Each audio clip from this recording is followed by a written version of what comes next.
اهلا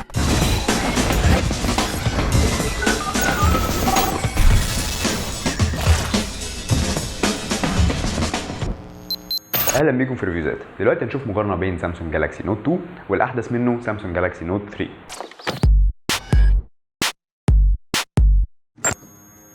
اول حاجه هنبص عليها هي تصميم التليفونين.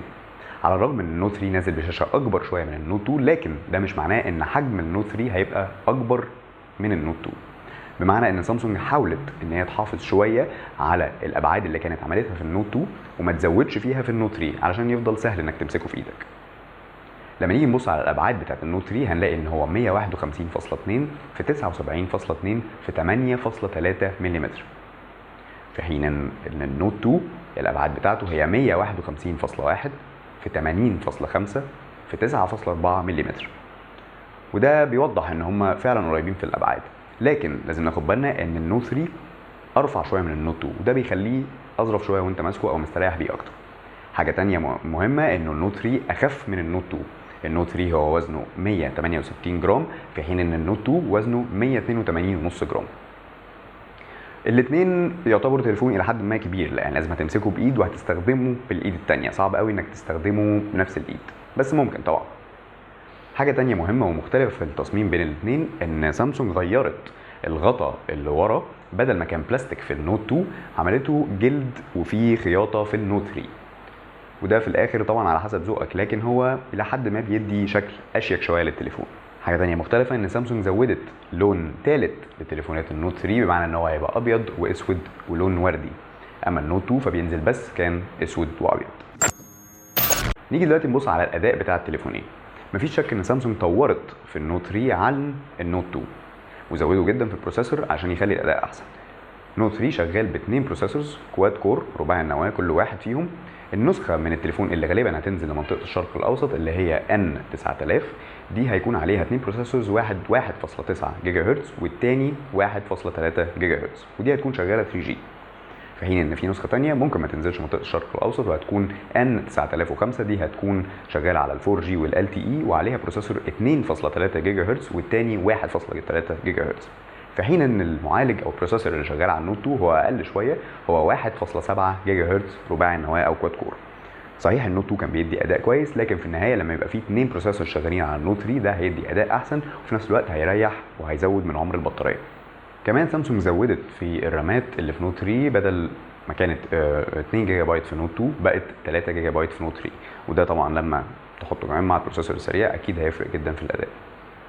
اما بالنسبه للسوفت وير او نظام التشغيل اللي نازل على التليفونين فهم الاثنين اندرويد، هم الاثنين جيلي بين، لكن نوت 3 عليه احدث اصدار اللي هو 4.3 في حين ان اللي على نوت 2 هو اللي قبله بحاجه بسيطه وهو 4.1.1.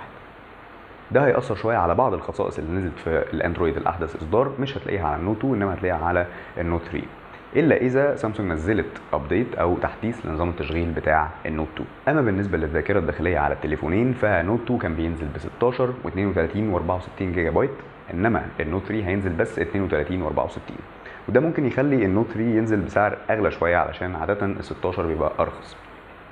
انما على الاثنين تقدر تزود الذاكره الداخليه عن طريق انك تحط ميموري كارد، انما في النوت 2 كان اخر حاجه تقدر تحطها في الميموري كارد هتوصلها لحد 32 جيجا بايت، في حين انك تقدر تستخدم ميموري كارد لحد 64 جيجا بايت مع النوت 3. بالنسبه للتليفونين كان فيهم NFC وبلوتوث واي فاي والجي بي اس، انما النوت 3 هيبقى فيه حاجه زياده وهي الانفراريد اللي بتخليك تقدر تستخدم التليفون كانه ريموت كنترول، مش بس مع التلفزيونات او اجهزه سامسونج بس مع كذا جهاز تاني. نيجي نبص دلوقتي على حاجه مهمه جدا وهي الشاشه. زي ما قلنا النوت 3 نازل بشاشه اكبر بحاجه بسيطه من النوت 2. النوت 3 نازل ب 5.7 بوصه في حين ان النوت 2 كان 5.5 بوصه. بس حصل تطور كبير على الشاشه في النوت 3 عن اللي كانت في النوت 2، لان هي بقت فول اتش دي بجوده 1920 في 1080 بكسل، وكمان درجه نقاء 386 بكسل لكل بوصه، في حين ان الشاشه في النوت 2 كانت 1280 في 720 بكسل وبدرجه نقاء 267 بكسل لكل بوصه.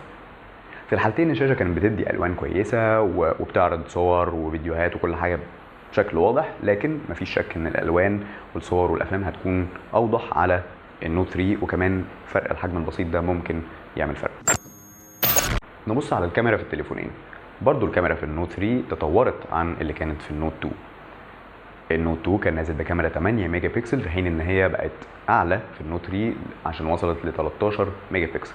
في الحالتين السوفت وير او نظام التشغيل بتاع الكاميرا كان بيديلك اختيارات كتيره، زي انك تعدل على الصوره وتغير الالوان، والاثنين فيهم فلاش وكل حاجه، لكن مفيش شك ان النوت 3 هيطلع لك صور اوضح شويه، بالذات لو هتعرضها على كمبيوتر او هتطبعها. اما بالنسبه للكاميرا الاماميه فالنوت 2 كانت الكاميرا الاماميه 1.9 ميجا بكسل، في حين ان الكاميرا الاماميه في النوت 3 هي 2 ميجا بكسل، وده بيوضح ان مفيش فروقات كتيره قوي، وهي في الاخر في الحالتين كافيه جدا انك تعمل بيهم مكالمات فيديو او سكايب او غيره. اما بالنسبه للفيديو ففي اختلاف، لان النوت 2 كان بيصور فيديو فول اتش دي لكن ب 30 اطار في الثانيه فريم بير سكند. اما بالنسبه للنوت 3 فهو بيصور ب 60 اطار في الثانيه 60 فريم بير سكند، وده اكيد هيخلي ان الفيديو يطلع بشكل احسن وجوده اعلى بالنوت 3، بالذات لو هتعرض الفيديو ده على كمبيوتر او على التلفزيون. نيجي للاس بن. النوت 2 كان نازل بالاس بن، والنوت 3 برضو عليه الاس بن، لان هو ده الحاجه المميزه اصلا لسلسله النوت من سامسونج. لكن سامسونج زودت بعض الخصائص على الاس بن في النوت 3 اللي ما كانتش موجوده في النوت 2، ودي هنشوفها اكتر في ريفيو تاني. خاصيه مهمه موجوده في النوت 3 ومش موجوده في النوت 2 هي سامسونج جالاكسي جير، ودي ساعه نازله من سامسونج علشان تشتغل مع النوت 3 ومش تشتغل على النوت 2. الساعه دي بتتفاعل مع النوت 3 وتقدر تعمل بيها كذا مهمه، زي انك مثلا تصور، او لو حد اتصل بيك هيظهر لك الرقم بتاعه على الساعه، او تشوف النوتيفيكيشنز بتاعتك من كذا حاجه والمسجات على الساعه دي، ودي هنشوفها بالتفصيل اكتر في ريفيو تاني. من الاخر سامسونج طورت في النوت 2 بعد ما لقت النجاح بتاعه وان هو في ناس كتير بتقبل على الاستخدام، فطورت ووصلت للنوت 3. اكيد في حاجات احسن زي البروسيسور، الكاميرا، الشاشه، لكن ممكن يكون العيب ان هو مش نازل ب 16 جيجا وهينزل بس 32 و64، وده ممكن يخلي سعره اعلى شويه. لكن في النهايه لو انت اصلا من الاول من محبي النوت 2 او استخداماتك ليها علاقه بالاس بن وبتحب انك تاخد على طول ملاحظات وتكتب على التليفون ترسم، عايز شاشه كبيره عشان تقدر تشوف كتب تتفرج على افلام، يبقى اكيد لازم تحط النوت 3 في اختياراتك. دي كانت مقارنه بين سامسونج جالاكسي نوت 2 وسامسونج جالاكسي نوت 3. كان معاكم كريم حلمي من ريفيوزات، وما تنسوش لو عايزين تشوفوا مقارنات تانية وفيديوهات تانية خشوا على reviewzat.com او اعملوا سبسكرايب على اليوتيوب ريفيوزات، وما تنسوش الفيسبوك وتويتر بتوعنا ريفيوزات. شكرا لكم.